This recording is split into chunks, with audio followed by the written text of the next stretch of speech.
kasih yang abadi, kasih yang kekal.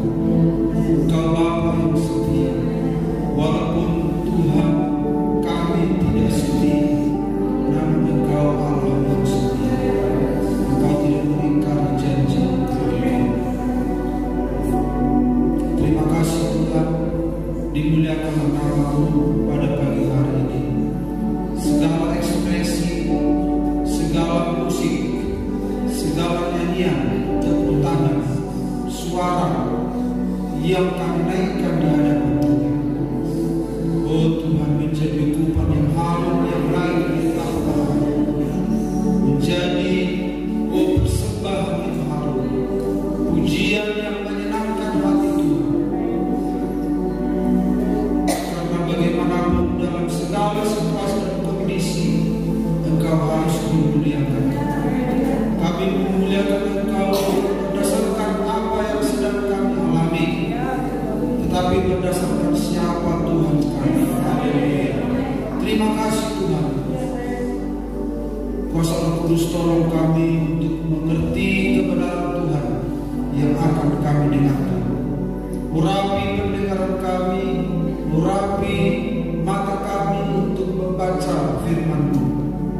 Suasana surgawi menaungi ruang ini, dan seberapa banyak anak-anak-Mu Engkau telah utus hari ini, Engkau siap memberkati kami Tuhan. Dan ketika firman disampaikan, ini persiapan kami untuk menyambut tubuh dan darah Kristus. Karena itu Tuhan, kami menaruh harap kami sepenuhnya kepada-Mu Tuhan, dan kami akan pulang dengan pribadi yang berbeda. Kami mengalami pemulihan, mengalami pengharapan dengan mata yang bersinar. Kami meninggalkan tempat ini karena Engkau telah memberikan pengharapan yang besar bagi kami. Malaikat Allah mengkawal kami. Kami siap mendengar firman dalam nama Tuhan Yesus Kristus. Haleluya, haleluya, amin. Puji Tuhan, selamat dulu. Haleluya. Tuhan, kita bersyukur Bapak Ibu bisa hadir di dingin, pagi yang dingin. Ya, sudah sekitar 1,5 bulan kita mengubah jam kita menjadi jam 8. Namun Bapak Ibu, saya lihat begitu antusias mengalahkan tempat tidur, mengalahkan dingin, mengalahkan tradisi. Tetapi Bapak Ibu begitu luar biasa untuk mengupdate diri sendiri, amin. Untuk lebih lagi ya semakin dekat dengan Tuhan. Mari kita lihat firman Tuhan. Langsung saja Bapak Ibu kita lihat dalam 1 Korintus 2 ayat 14 dan 15. Mari kita baca bersama-sama. 1, 2, 3. Tetapi manusia duniawi tidak menerima apa yang berasal dari Roh Allah, karena hal itu baginya adalah suatu kebodohan dan tidak dapat memahaminya, sebab hal itu hanya dapat dinilai secara rohani. Tetapi manusia rohani menilai segala sesuatu, tetapi ia sendiri tidak dinilai oleh orang lain. Haleluya, haleluya, haleluya. Saudara-saudara, kita lihat dalam 1 Korintus pasal 2 ini tentang jenis manusia. Ya, Rasul Paulus membedakan manusia itu dengan beberapa jenis kita lihat. Ya, yang pertama kita lihat manusia duniawi. Dikatakan manusia duniawi tidak menerima apa yang berasal dari Roh Allah. Kenapa? Karena hal itu baginya adalah suatu kebodohan Jadi sesuatu yang berasal dari Tuhan itu kebodohan. Nah, ibadah kita ini pun bagi orang dunia satu kebodohan. Karena mereka tidak bisa menerima apa yang berasal dari Tuhan. Dan dia tidak dapat memahami, ya, tidak dapat memahami. Manusia dunia tidak dapat memahami yang berasal dari Tuhan. Kemudian sebab hal itu hanya dapat dinilai secara rohani. Jadi kalau manusia duniawi menilai kita, itu bisa saja nilai kita rendah. Rendah. Tetapi saudara-saudara, kalau kita dinilai secara rohani, pasti berbeda. Tetapi manusia rohani menilai segala sesuatu. Artinya manusia rohani itu menjadi tolok ukur penilaian. Jadi kita sudah belajar mengenai menilai, penilaian minggu yang lalu, penilaian orang terdekat, penilaian masyarakat terhadap kita, penilaian diri kita sendiri, dan penilaian Tuhan. Nah, kita lihat saudara-saudara, penilaian Tuhan itu adalah penilaian dari sisi rohani. Manusia rohani menilai segala sesuatu. Artinya untuk menilai segala sesuatu harus berangkat dari rohani, roh, ya, dari rohani, dari sisi rohani. Kemudian dikatakan, tetapi ia sendiri tidak dinilai oleh orang lain. Artinya manusia duniawi tidak bisa menilai manusia rohani. Manusia rohani lah yang bisa menilai manusia duniawi. Ya. Manusia duniawi tidak bisa menilai, malah tidak paham. Tidak paham, tidak mengerti, malah disebut satu kebodohan. Tapi manusia rohani lah, dari sanalah berangkat semua penilaian-penilaian itu. Nah, kemudian Bapak Ibu, untuk menemukan secara lengkap jenis manusia yang dikelompokkan oleh Paulus, kita lihat ayat ini lagi. Dan aku, saudara-saudara, pada waktu itu tidak dapat berbicara dengan kamu seperti dengan manusia rohani.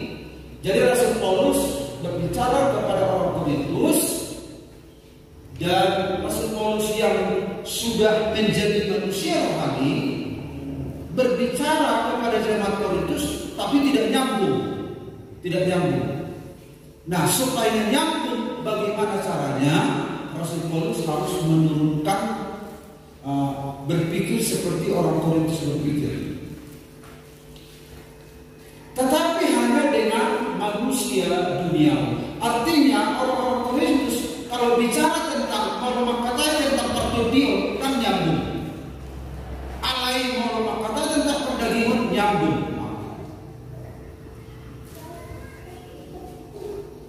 Tetapi hanya dengan manusia dunia yang belum dewasa dalam Kristus. Susulah yang kuberikan kepadamu bukanlah makanan keras, sebab kamu belum dapat menerimanya, dan sekarang pun kamu belum dapat menerimanya, karena kamu masih manusia duniawi.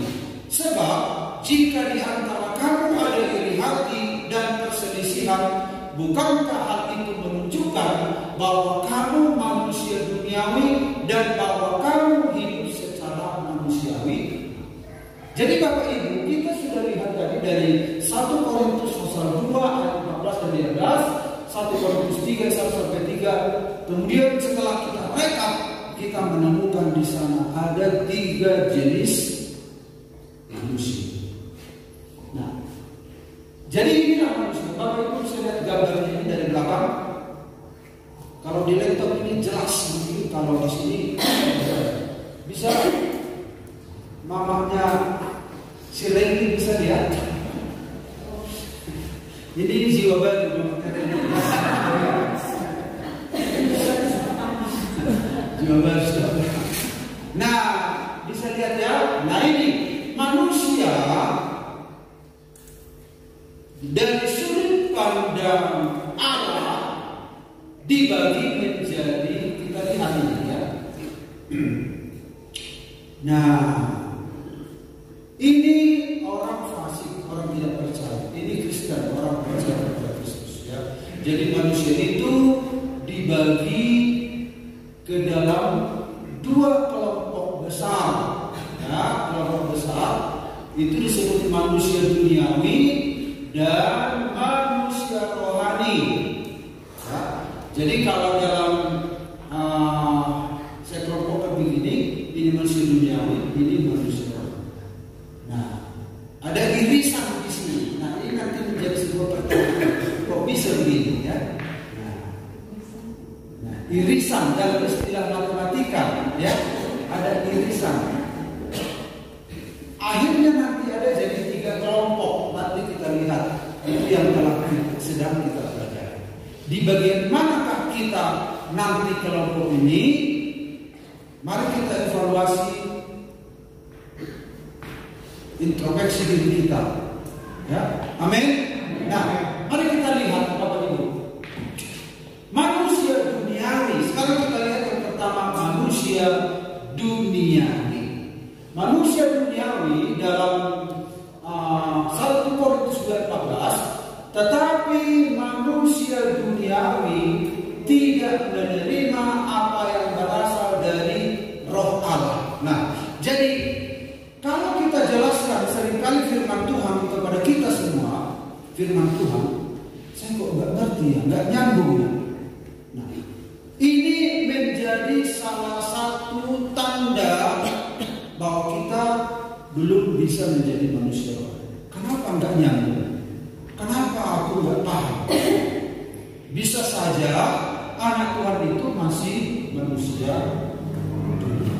Tetapi bagian ini Bapak Ibu, konteksnya untuk orang tidak percaya. Jadi bagian ini bukan bagian kita, tapi perlu kita bahas bagian ini. Pastikan dan saya nyatakan ini bukan bagian kita. Manusia duniawi yang sedang kita bahas.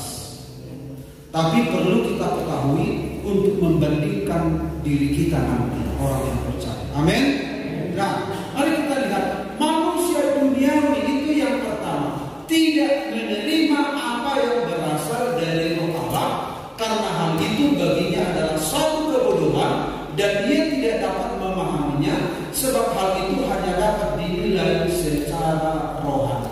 Jadi manusia duniawi dalam bahasa sedikit-sedikit ya, kita cari istilah dalam bahasa Yunani, psikikos, bersifat alamiah, dikuasai keinginan dunia tanpa Roh Kudus, bersifat jiwani. Ini psikikos ini. Mereka hidup tanpa Roh Kudus. Bayangkan kalau manusia hidup tanpa Roh Kudus bagaimana jadi. Nah, kalau kita ini kan sudah percaya sama Yesus Kristus. Amin. Amin. Apa yang membuat kita percaya sama Yesus? Roh Kudus lah yang membuatnya. Nah, kalau saudara benar-benar telah yakin, itu peranan dari Roh Kudus. Jadi Roh Kudus ada dalam kehidupan setiap orang yang percaya pada Yesus Kristus. Dan dalam hidup kita ada Roh Kudus. Amin. Nah, amin atau amin? Amin. Ada Roh Kudus. Ya. Jadi Roh Kudus ada dalam hidup saudara. Jadi coba dulu bergumul, katakan Roh Kudus ada dalam hidup saya. Katakan dalam dirimu sendiri, Roh Kudus ada dalam diri saya. Nah, berarti firman Tuhan ini untuk orang yang tidak ada Roh Kudus. yang tidak percaya. Mereka ini hidup tanpa Roh Kudus. Bayangkan kalau manusia hidup tanpa Roh Kudus, apa yang terjadi? Nah, sebab mereka telah mengatakan kepada kami menjelang akhir zaman akan tampil pengeset-pengeset yang akan hidup menuruti hawa nafsu kefasikan mereka. Mereka adalah pemecah belah yang dikuasai hanya oleh keinginan-keinginan duniawi ini dan hidup tanpa Roh Kudus. Jadi keinginan-keinginan dunia dalam bahasa aslinya psikikos artinya dikuasai oleh jiwa ini, pikiran, keinginan-keinginan dunia.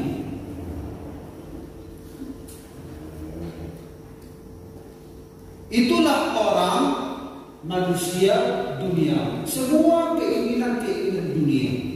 Ya, tidak ada keinginan untuk menyenangkan Tuhan.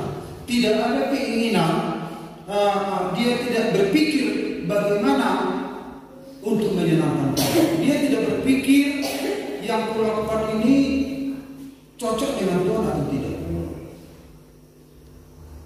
Tapi semata-mata dia lakukan, ya udah sesuka hatiku begitu, sekehendak hatiku. Tidak dipertalikan dengan Tuhan. Jadi orang yang ada Roh Kudus itu dia mengaitkan semua tingkah lakunya dengan Tuhan itu berkenan atau tidak.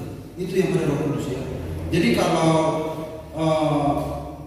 saudara melakukan sesuatu, menjadi sebagai kepala rumah tangga, menjadi ibu rumah tangga, mengambil keputusan, bekerja, melakukan ini itu, saudara mengaitkannya dengan kehendak Tuhan, cocok nggak dengan hati Tuhan? Nah itu salah satu indikator saudara itu Roh Kudus sedang bekerja di sana. Tapi sama sekali nggak ada sebagai kepala rumah tangga, saudara memimpin rumah tangganya, saudara tidak mengaitkannya dengan kehendak Tuhan. Saudara sebagai ibu rumah tangga, sebagai ibu rumah tangga yang memperhatikan anak, sebagai anak terhadap orang tua,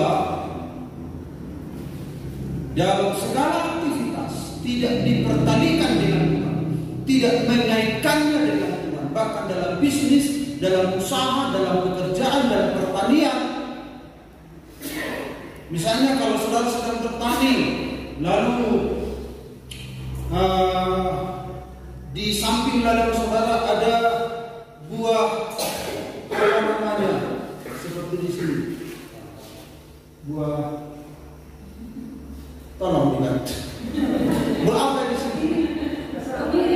Bukan, kemiri boleh, yang bisa dimakan sehari-hari, tiung, iya. Tiung, kemiri. Nah kalau orang yang nggak ada Roh Kudus, ya biar pilih aja. Ini tiung saya lihat saja merah gitu, tapi nggak pernah saya ambil. Karena apa? Mencuri itu tidak sinkron dengan Tuhan. Semua tindakan kita harus dikaitkan dengan Tuhan. Jadi seringkali orang yang bukan miliknya diambil, yang bukan kemirinya. Makanya yang punya lagi seringkali orang siapa isi berbuat milikku selo. Nah orang yang hidup tanpa Roh Kudus itu, dia tidak mengaitkan semua tindakannya dengan Tuhan. Mereka itu adalah orang fasik, hanya menjalankan keinginannya, bukan keinginan Tuhan. Nah, jadi kalau ada anak Tuhan begitu, saudara harus sadar, ternyata bukan seperti ini seorang percaya, bukan seperti ini.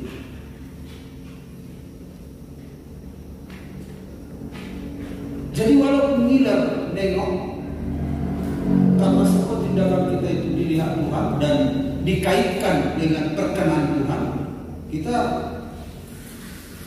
mau, kita sadar itu. Nah orang yang hidup tanpa Roh Kudus, mereka hanya meluluskan keinginannya, dia nggak peduli. Kalau mereka menjadi pemecah belah dikatakan menjelang akhir zaman akan tampil pengejar-pengejar yang akan hidup menuruti hawa nafsu kefasikan. Jadi mereka menuruti keinginan mereka, bukan menuruti Tuhan. Memuaskan, melayani diri mereka sendiri.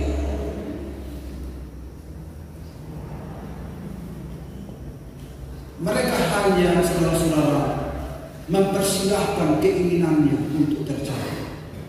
Apa kehendak bulan, apa keinginan bulan. Itu orang dunia, dan saya percaya kita tidak seperti itu. Amin. Pasti ada sesuatu gerakan, ada satu suara yang mengingatkan. Nah, kalau ternyata ingatan itu dilanggar, nah itu nanti masuk dalam irisan itu. Nanti kita lihat bagian itu. Tetapi yang jelas, orang hidup tanpa Roh Kudus mardudus. Tidak ada alat untuk menyetir hidupnya ke arah yang lebih baik. Nah, kemudian yang berikut, Bapak Ibu, yang kedua kita lihat supaya singkat. Sekarang kita bicara tentang manusia rohani, yaitu orang Kristen. Ya. Jadi manusia rohani itu ada dalam 1 Korintus 2:15, tetapi manusia rohani menilai segala sesuatu, tetapi ia sendiri tidak dinilai oleh orang lain. Artinya manusia duniawi tidak mampu menilai manusia rohani. Nah, dalam bahasa aslinya manusia rohani disebut pneumatikos. Pneuma itu roh, ya, roh. Jadi kalau bersifat rohani berarti pneumatikos, artinya bersifat rohani, menunjuk kepada orang yang sudah dilahirkan kembali. Jadi seseorang yang supaya bisa menjadi manusia rohani, cara satu-satunya dilahirkan kembali. Tidak bisa tidak. Karena di luar Tuhan manusia itu manusia duniawi. Roh Kudus sudah ada di sana bekerja, dan rohnya sendiri mati, tidak bisa connect dengan Tuhan. Jadi satu-satunya cara untuk menjadi manusia rohani, dia harus dilahirkan kembali, lahir kedua kali, ya, lahir kedua kali, lahir kembali di kitabnya, ya. Kalau lahir kedua kali berarti ada ketiga kali, keempat kali. Nah, lahir kembali. Kenapa mesti lahir kembali? Karena manusia itu telah mati. Itu manusia duniawi itu mati rohani. Jadi orang yang mati rohani itu dia hanya meloloskan apa yang menjadi kehendaknya. Untuk menjadi manusia rohani dia harus dilahirkan kembali. Nah, Bapak Ibu masih ingat gambar ini kan? Nah, ini adalah Nikodemus. Nikodemus dia dilahirkan orang tuanya dari kecil terus bertumbuh besar. Setelah dia dewasa, dia menjadi ahli Taurat, orang Farisi, maka dia berjumpa dengan Yesus. Nah, ini adalah Yesus Kristus.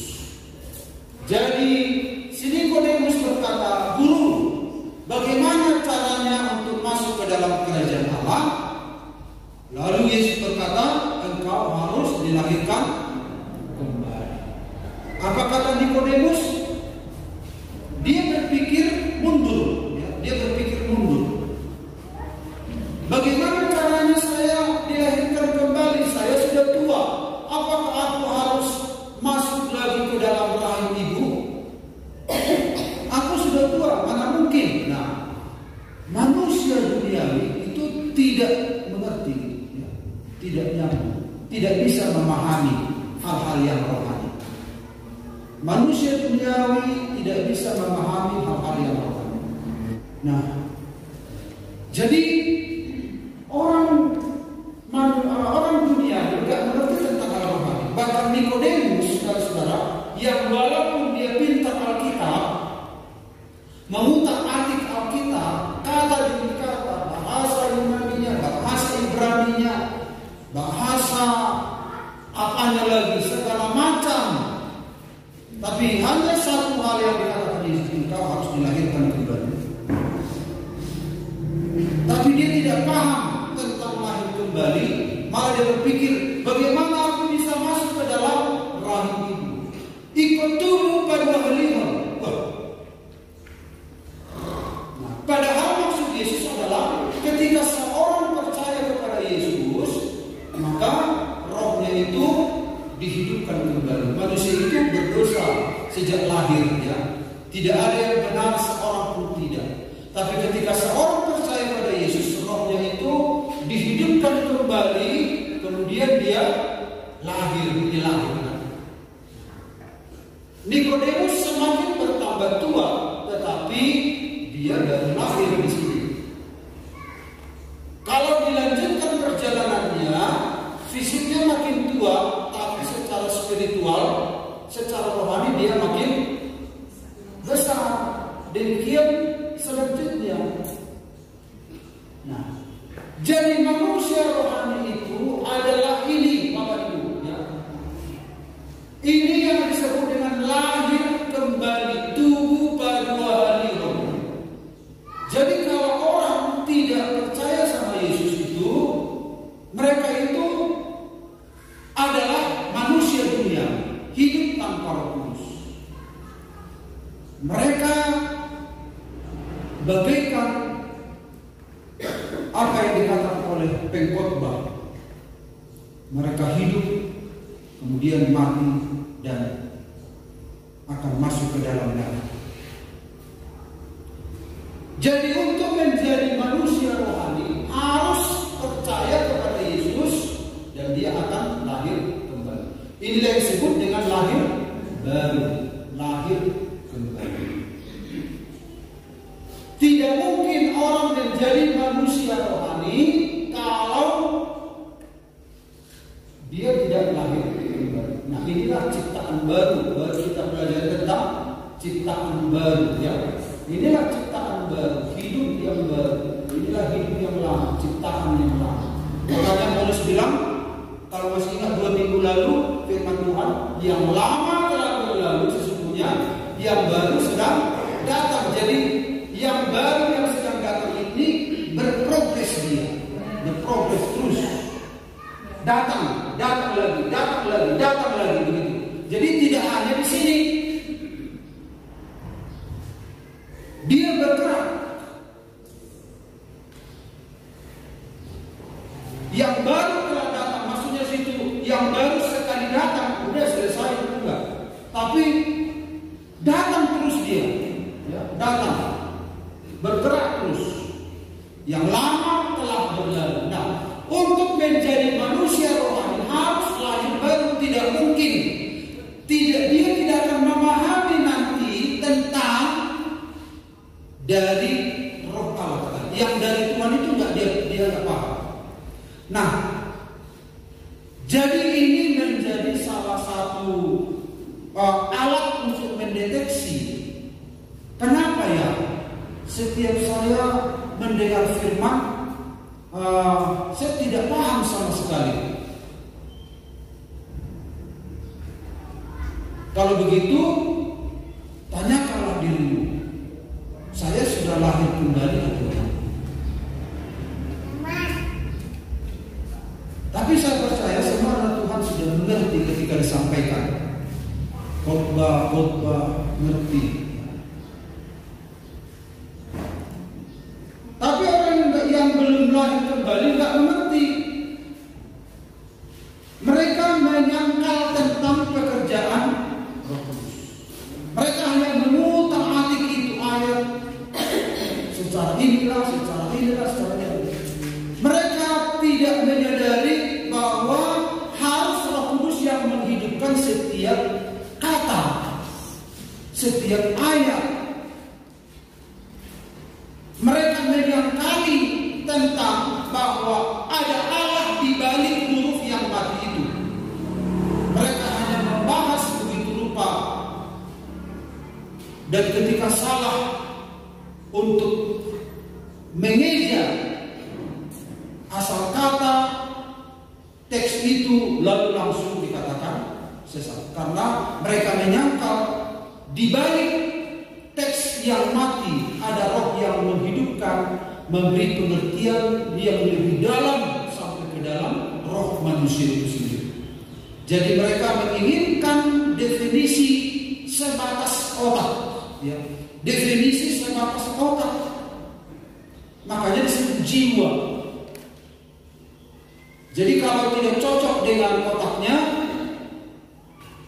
hanya sebatas itu. Padahal untuk memahami lebih jauh harus Roh Kudus yang mendorong kita untuk masuk ke arah yang lebih dalam lagi, lebih dalam dari pesan teks itu. Jadi bagaimana caranya? Kita harus menjadi orang yang manusia lahir baru. Dan semalam anak-anak muda telah dituntun untuk menjadi lahir baru. Lahir baru itu bukanlah sebuah kejadian yang harus kita alami secara fenomenal, ya, atau secara histeris, atau secara lagi ya, secara memukau. Tidak, karena sifatnya roh, ya, sifatnya roh. Kau tahu, amin kata Tuhan. Tapi kau tidak tahu dari mana seperti kemana dia pergi. Amin. Roh itu pun seperti itu. Ya.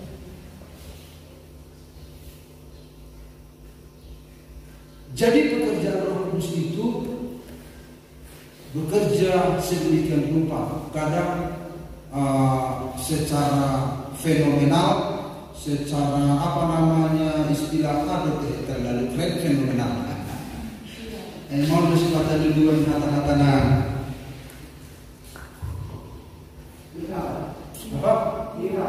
viral, ajaib. Ajaib kadang kan, makanya orang seringkali kalau ada hal-hal ajaib, luar biasa. Padahal cara Roh Kudus itu bekerja bisa secara terlihat, bisa secara tidak terlihat. Dia bekerja bagaikan angin yang dibilang oleh Yesus. Tapi kadang-kala kita perlu juga mengalami hal yang fenomenal itu kan. Haleluya, puji Tuhan, kita menangis, kita. Suatu waktu saya juga, karena saya ingin melihat lawatan Tuhan yang real gitu. Tuhan juga kan lawat secara seperti ini kan. Tapi kadang saya juga minta pengalaman. Kemudian saya berdoa, Tuhan tolonglah saya uraikanlah saya Tuhan. Waktu itu saya berdoa puasa 3 hari 3 malam total, gak makan gak tidur. Jamaah. Kemudian habis doa, lalu siapa yang ingin didoakan datang ke depan. Waktu itu saya dulu kan habis berpuasa, datang ke depan. Belum disentuh udah jatuh. Dalam negeri jatuh. Ternyata saudara-saudara, Tuhan bisa bekerja dengan cara seperti itu. Tapi tidak mesti seperti itu terus, ya. Jadi Tuhan itu kaya dengan cara, ya. Kaya dengan cara. Amin. Nah, jadi orang tidak mengerti tentang hal-hal yang rohani kalau dia tidak benar-benar. Yang ketiga, yang terakhir, dan aku saudara-saudara pada waktu itu tidak dapat berbicara dengan kamu seperti dengan manusia rohani, tetapi hanya dengan manusia duniawi yang belum dewasa dalam Kristus. Susulah yang kuberikan kepadamu bukanlah makanan keras, sebab kamu belum dapat menerimanya, dan sekarang pun kamu belum dapat menerimanya, karena kamu masih manusia duniawi. Sebab jika dia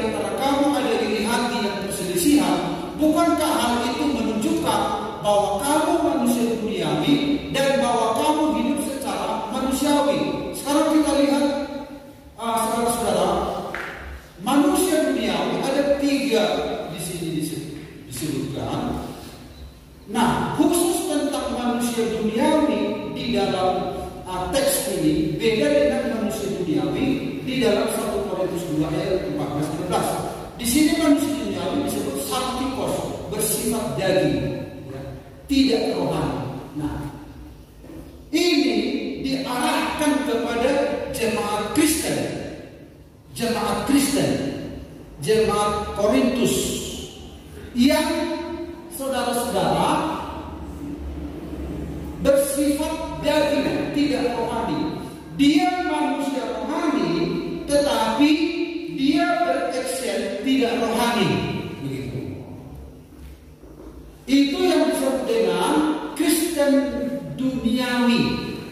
Nah, kalau kita lihat dalam ini saudara-saudara, ini tadi manusia duniawi, ini manusia rohani. Di manakah Kristen duniawi? Di tengah irisan ini, Kristen duniawi. Jadi kalau himpunan di matematika kan ada himpunan A, himpunan B, beririsan. Himpunan A beririsan dengan B, beririsan dengan. Demikian juga dalam manusia ini secara umum. Ini manusia duniawi, hidup tanpa Roh Kudus. Ini manusia rohani. Namun antara manusia duniawi dengan manusia rohani ada irisan. Disinilah yang disebut Kristen duniawi. Dia itu berKTP Kristen, tetapi hidupnya duniawi seperti manusia duniawi. Itu yang disebut dengan Kristen duniawi. Di sini bahaya. Ya. Nah, mari kita lihat. Jadi kita lanjutkan tadi ini. Setelah kita lahir kembali, saudara-saudara, 1 Korintus 3:1-3. Dan aku, saudara-saudara, pada waktu itu tidak dapat berbicara dengan kamu seperti manusia rohani. Jadi jemaat Korintus itu masih di sini. Waktu itu aku tidak bisa bicara seperti dengan manusia rohani, tetapi hanya dengan manusia duniawi yang belum dewasa dalam Kristus. Dalam bahasa imaninya disebut nepios, orang baik. Jadi jemaat Korintus walaupun sudah lama dalam Tuhan, Paulus masih kesulitan bicara hal-hal yang rohani.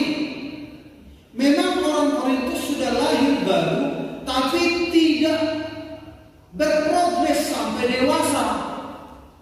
Mereka bertahap menjadi seorang Kristen yang hanya lahir baru, tetapi tidak bertumbuh secara rohani.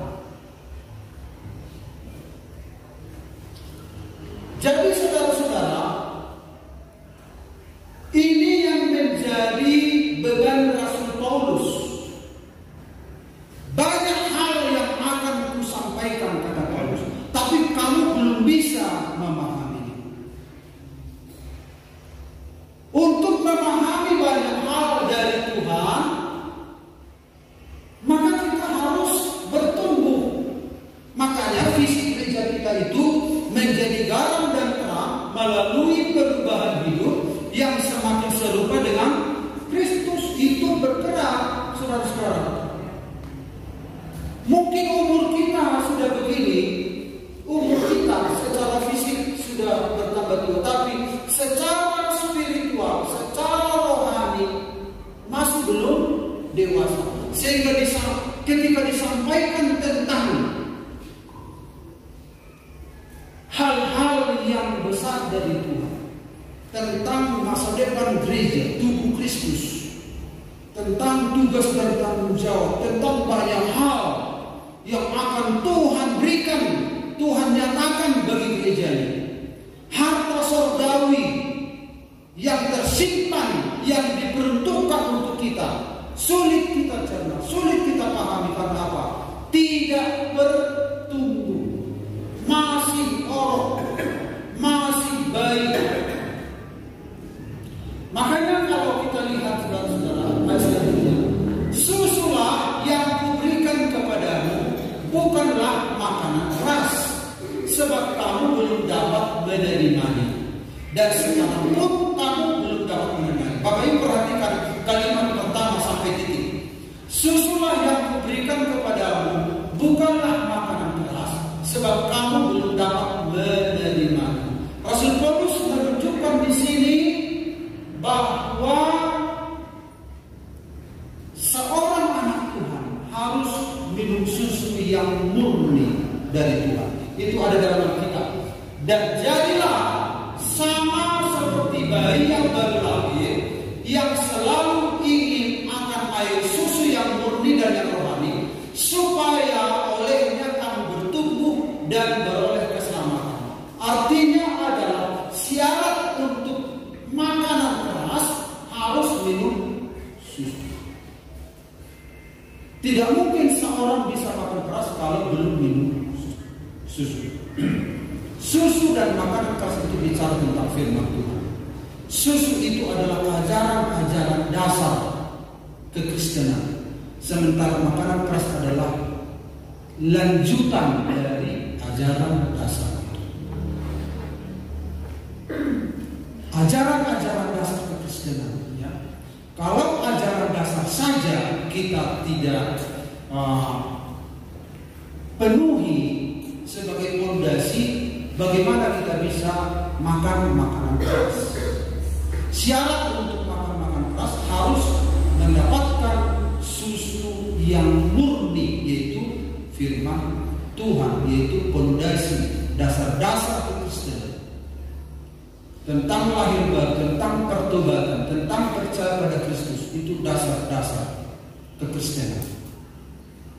Kalau dasar-dasar saja kita tidak bisa, bagaimana tentang makanan? Nah, makanya Petrus berkata, seorang anak Tuhan harus ingin susu yang murni ini, dasar-dasar kekristenan ini jangan sampai terabaikan, jangan sampai kita tidak alami, jangan sampai kita tidak ambil bagian di sana. Karena itu adalah start untuk bertumbuh. Sejauh ini emosi dari Rasul Paulus masih wajar. Susulah yang kuberikan kepadamu, bukanlah makanan keras, sebab kamu belum dapat menerimanya. Oke. Dan sekarang pun kamu belum dapat menerimanya. Di sana dia sudah naik tensinya. Sekarang pun harusnya sekarang itu jangan susu lagi, sudah menanjak begitu.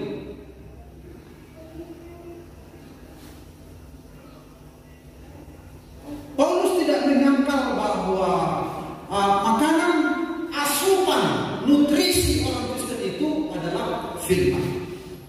Asupan itu dibagi dua, susu dan makanan keras. Ya, ada dua nutrisi, susu dan makanan keras.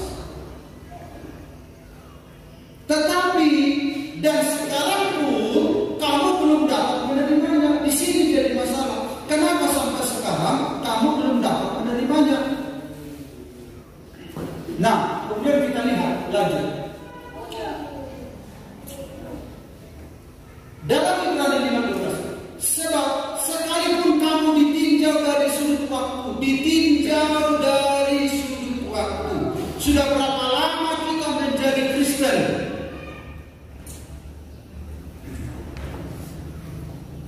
Coba 1 menit renungkan dulu. Sudah berapa lama ya?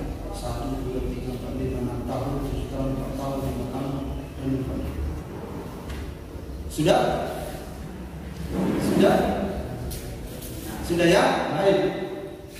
Kalau ditinjau dari sudut waktu, sudah seharusnya menjadi apa? Pengajar.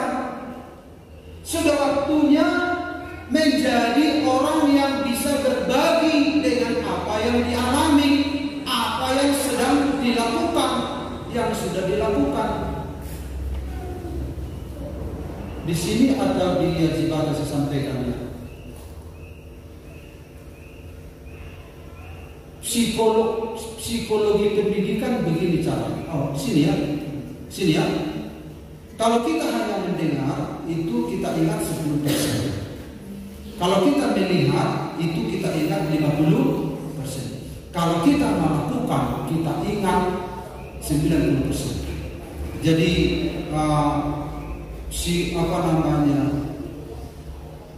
psikologi pendidikan tidak muluk-muluk 100% kalau dalam Al-Quran 90%. Karena itu sudah menjadi bagian dari dirinya. Kalau ditinjau dari sudut waktu, firman Tuhan yang sudah kita dengar itu sudah paling tidak 90% karena kita sudah melakukan, dan yang kita lakukan itu sudah bisa kita berbagi kepada orang. Begini ya firman itu, ketika aku lakukan begini.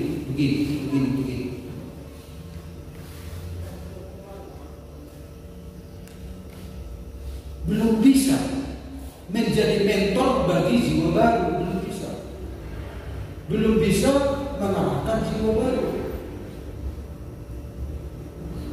Harusnya sudah jadi mentor, harusnya sudah jadi pengajar, saudara-saudara. Kamu masih perlu lagi diajarkan asas-asas pokok dari penyakit alam, asas-asas pokok. Dan kamu masih memerlukan susu, bukan makanan keras. Nah, ada kalanya kita minum susu, tetapi seiring dengan sudut waktu yang sudah kita jalani, sudah waktunya makanan keras. Karena sudah punya panca indera yang terlatih dan bisa membedakan mana makanan, mana bukan makanan. Tapi seorang bayi, saudara-saudara, nggak tahu dia. Ijamai itu sulit kan? Ijamai itu sulit. Isosilet pejamai, si hati mata mana? Ada isi nabiak-biak ijamai, masuk pamangannya. Sulit. Tapi kalau sudah bertumbuh, dia sudah bisa lihat bahwa ini makanan, ini enggak. Ini pisau, kalau disentuh, dipegang, bisa berdarah. Sekarang dihindarkan, karena sudah punya pengalaman. Tapi bayi itu semua dia terima, dia bisa, dia nggak peduli. Ini namanya Kristen dunia, yaitu irisan dari himpunan A dan himpunan B. Nah, kamu masih memerlukan susu, bukan makanan keras. Jadi kalau masih bicara lagi bertobatlah kamu, itu terus. Memang kita mengatakan kalau Tuhan kehendaki kita akan menyampaikan itu. Kalau Tuhan kehendaki. Tapi saudara harus beranjak dewasa. Amin. Harus beranjak dewasa. Kamu memerlukan susu, bukan makanan keras. Dan karena kamu masih manusia duniawi, jadi manusia duniawi ini tadi, dia memang sudah lahir baru, tapi masih hidup dengan pola dunia. Jadi artinya begini ya, ini adalah dunia. Kita di sini, jadi di sini ada budayanya, ada kebiasaannya. Kemudian ketika kita percaya pada Yesus, kita berpindah, kita dilahirkan baru. Tetapi masih budaya yang di sana kita pakai di sini, padahal di sini sudah punya habitat yang baru, sudah punya kebiasaan yang baru. Kita harus mengikuti pola kebiasaan yang ada di sini, jangan bawa-bawa yang di sini. Nah, disitulah yang disebut dengan Kristen duniawi, kedagingan. Dia memang seorang anak Tuhan, tetapi pola hidupnya masih dari duniawi dibawa-bawa. Bagaimana perasaan Tuhan kalau melihat seperti itu? Memang Tuhan masih memberikan kesempatan untuk bertumbuh, tapi satu waktu akan didapatkan.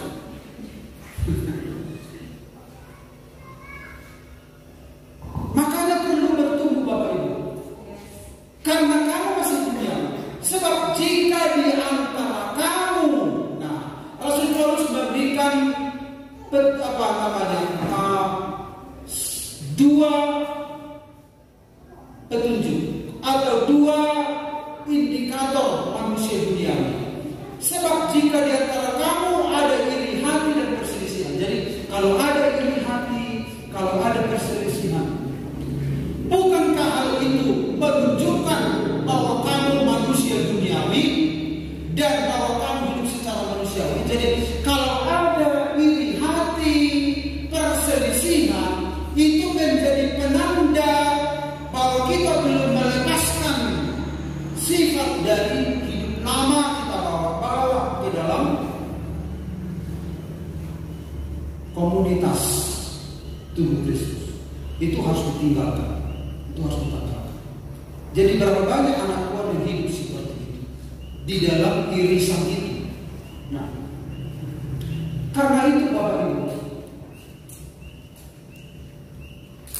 Tuhan ingin supaya kita bertumbuh dewasa. Amin. Tuhan ingin supaya kita bertumbuh dewasa. Kesimpulannya, manusia jenis apakah kita? Jenis manusia duniawi kah? Atau manusia rohani? Atau Kristen tapi dunia? Tapi kebanyakan Kristen dunia. Karena itu kita harus beranjak dewasa. Kristen duniawi itu disinilah terjadinya seringkali sedikit di sini. Tapi kalau dia beranjak dewasa, dia mengerti, dia punya panca indera yang terlatih. Dia tidak perlu di apa dulu. Jangan lakukan itu, enggak. Langsung dia ngerti. Oh, ini enggak, ini iya, ini enggak, ini iya. Sampai punya pengetahuan yang penuh, punya pengetahuan yang benar tentang anak-anak. Amin. Dan visi gereja kita harus tetap dikumandangkan hidup seperti Kristus.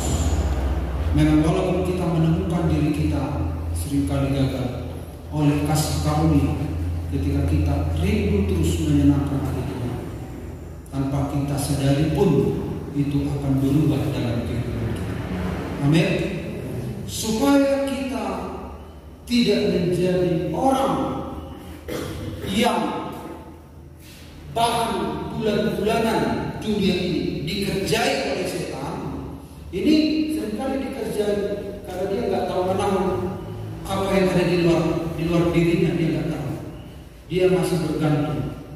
Tapi Tuhan ingin kita mulai dewasa, memakan makanan yang keras, mulai mengerti hati Tuhan, pikiran Tuhan, rencana Tuhan dalam kehidupan kita. Ketika ada masalah bayi rohani, langsung merengek-rengek. Tapi semakin dewasa langsung kita mengerti, kita bisa mengelola hati kita. Semakin dewasa seorang, dia bisa kelola hatinya. Seperti perhatikan si Yosa, kalau dulu dia gampang apa, tapi kalau sudah begini, dia langsung memang apa, keberatan, tapi dikelola hatinya. Bagaimana supaya emosinya stabil? Kalau biasanya emosinya apa nggak stabil, sekarang udah belajar. Orang dewasa tuh mulai stabil, makin mengerti kok. Bukan serba bisa, bukan. Tapi lewat firman Tuhan itulah kita makin mengerti tentang kehidupan ini, menjalani kehidupan ini, menjalani hari-hari kita, dan kita menjadi orang yang segala dan serupa dengan Tuhan. Amin. Haleluya. Dan tubuh Kristus dan darahnya akan terus kita nikmati untuk memastikan, meyakinkan kita bahwa Tuhan tidak pernah meninggalkan kita. Mari pemain musik